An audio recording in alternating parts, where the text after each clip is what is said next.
बिहार पर राज करने वाले लालू परिवार का सुपड़ा साफ। लालू यादव का अपने बेटे को मुख्यमंत्री बनाने का सपना ध्वस्त हो गया। बिहार की बाहुबली पार्टी आरजेडी अब कहीं की नहीं रही। आज से कुछ साल पहले जो पार्टी सिंगल लार्जेस्ट पार्टी बनकर उभरी थी, आज वो मात्र 25 सीटों पर लिपट गई। बड़े बड़े आईएएस आईपीएस ऑफिसर से अपना कूड़ादान उठाने वाले लालू यादव को आज कोई पूछ भी नहीं रहा। आखिर क्या है इसकी वजह? लालू के समय का जंगल राज, लालू के समय का चारा घोटाला, आरजेडी के समय में बिहार की बीमारू राज्य की स्थिति। आखिर क्यों क्यों क्यों बिहार पे राज करने वाले आज मिट्टी में मिल गए हैं, जिनकी पार्टी के साथ साथ परिवार भी टूट चुका है। हम आपको सुनाने वाले हैं लालू यादव का राज से खाक तक का सफर। मैं आपको बता रहा हूं, लालू की पार्टी की इस हाल में आने की वजह जानेंगे ना तो आपका दिमाग फट जाएगा। जब हम आरजेडी की इस हाल के बारे में बात करते हैं तो कुछ मुख्य बिंदु सामने आते हैं, जिसमें से एक बिंदु है द राहुल गांधी फैक्टर। मैं आपको बता दूं कि राहुल गांधी की 95th हार है, उनकी सेंचुरी पूरी होने वाली हार में। ये तो वही वाली बात हो गई, हम तो डूबेंगे सनम, साथ में तुमको भी ले डूबेंगे। आखिर किस बात का था महागठबंधन? इससे बढ़िया आरजेडी अकेली ही चुनाव लड़ लेती तो शायद इससे बेहतर कर पाती। और मैं ये बात ऐसे ही नहीं कह रहा, राहुल गांधी का पूरे चुनाव के समय में रवैया ही बता देगा आपको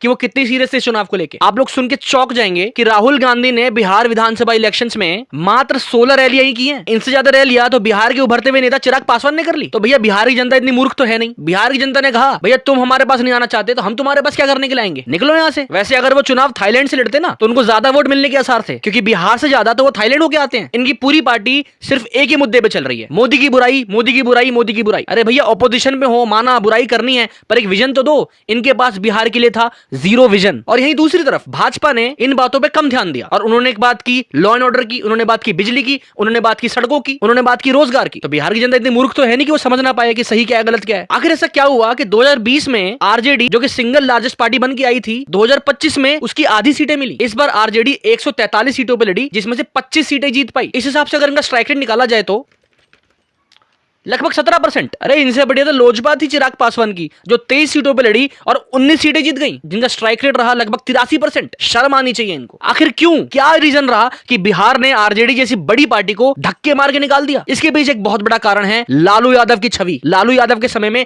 जंगल राज। हम आप जैसी जेनजी जनरेशन को पता ही नहीं है कि जंगल राज आखिर था क्या। जंगल राज बिहार का वो दौर है जब बिहार में एक स्मॉल बिजनेस सेटअप स्टार्ट हुआ था। हाँ, स्मॉल बिजनेस सुन के खुश मत होइए, वो बिजनेस था किडनैपिंग का, एक्सटॉर्शन का। 2001 से 2004 के बीच में बिहार में लगभग 1500 किडनैपिंग के केस रिपोर्ट हुए थे। मैक्सिमम तो ऐसे थे जो रिपोर्ट ही नहीं हुए। आप लोग सुन के दंग हो जाएंगे कि इन एक्सटॉर्शंस की सेटलमेंट होती थी लालू यादव के घर पे। किडनैपर और किडनैप्ड के घर वाले दोनों आमने सामने आते थे लालू यादव के घर पे और लालू यादव बताते थे कि अगर कितने पैसे में सेटल करना है। ये हाल था बिहार का। बूथ कैप्चरिंग, गन कल्चर, खुलेआम किसी को जान से मार देना, ये तो बहुत आम बात थी। लालू यादव ने हर जिले में नेता नहीं गुंडे पाल रखे थे, जो खुद ही नेता भी थे और खुद ही गुंडे भी थे। शहाबुद्दीन, जिसको बिहार का सबसे बड़ा और गंदा क्रिमिनल माना गया है, वो था लालू का राइट हैंड, जिसके घर में पुलिस भी जाने से डरती थी। अब आप बोलेंगे कि तेजस्वी का अपने पिता लालू से क्या कनेक्शन? इस बार तो लालू ने कुछ प्रचार भी नहीं किया। अरे कनेक्शन है ना मेरे भाई। तेजस्वी कितना बोल रहे हैं कि मैं अपने पिताजी से अलग हूं, मेरी सोच अलग है, मैं युवा हूं, मैं बिहार में रोजगार की बातें करता हूं, बट एक्चुअल में सीन कुछ और है। ये वही तेजस्वी हैं जिन्होंने शहाबुद्दीन के बेटे ओसामा साहब को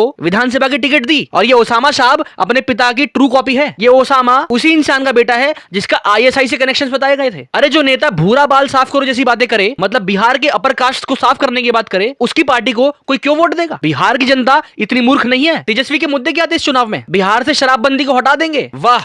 अरे भूरा बाल तो छोड़ो, तुम जिस मुसलमान यादव फैक्टर की बात करते हो, तुमको तो उन्होंने भी वोट नहीं दिया। और एक और बड़ा फैक्टर है शायद इनकी पार्टी के खत्म होने का, इनके खुद के घर की फूट। जैसा कि आप सबको पता ही है कि रोहिणी आचार्य जो कि लालू की बेटी हैं, वो घर छोड़ के जा चुकी हैं। उन्होंने बड़े बड़े आरोप लगाए अपने भाई तेजस्वी पे। उनके बड़े भाई तेज प्रताप तो ऑलरेडी जा चुके हैं, और रोहिणी आचार्य ने तो ऐसे आरोप लगाए हैं कि उनको गाली दी गई है, उनको मारा गया है, उनको चप्पल से पीटा गया है। तो ये तो इनके घर की स्थिति है। जब घर में ही जंगल राज होगा तो चुनाव किस बेसिस पे लड़ोगे? अरे जीत भी जाते तो राज्य को चलाते कैसे? खैर, जीतना तो बहुत दूर की बात। अब आप कहीं दूर दूर तक किसी सीन में नहीं है। लालू यादव की तबियत ठीक नहीं, वो अब नहीं सकते। राबड़ी देवी का पॉलिटिक्स से दूर दूर तक कोई नाता रह नहीं गया। बड़े भाई तेज प्रताप अब पार्टी में है नहीं। सारी बहनों को बेदखल आप कर चुके हो और खुद की लीडरशिप में पार्टी का हाल आप देख ही रहे हो। तो इन 5 कारणों की वजह से मुझे तो ऐसा लगता है कि लालू की डायनेस्टी समाप्त हो चुकी है। दोस्तों, आरजेडी का फ्यूचर कुछ है या नहीं मुझे नहीं पता। आरजेडी छोड़ो, इस महागठबंधन में आखिर था ही क्या? आरजेडी बर्बाद, कांग्रेस बर्बाद। दोस्तों, आप लोग क्या मानना है? आखिर असली वजह क्या रही लालू के परिवार के बर्बाद होने की? आखिर असली वजह क्या रही आरजेडी जैसी बड़ी पार्टी की इस चुनाव में मुंह खाने की? मुझे कमेंट सेक्शन में बताइए और विमर्श विद विशेष को तुरंत सब्सक्राइब करिए, ताकि ऐसी वीडियोस हम आपके लिए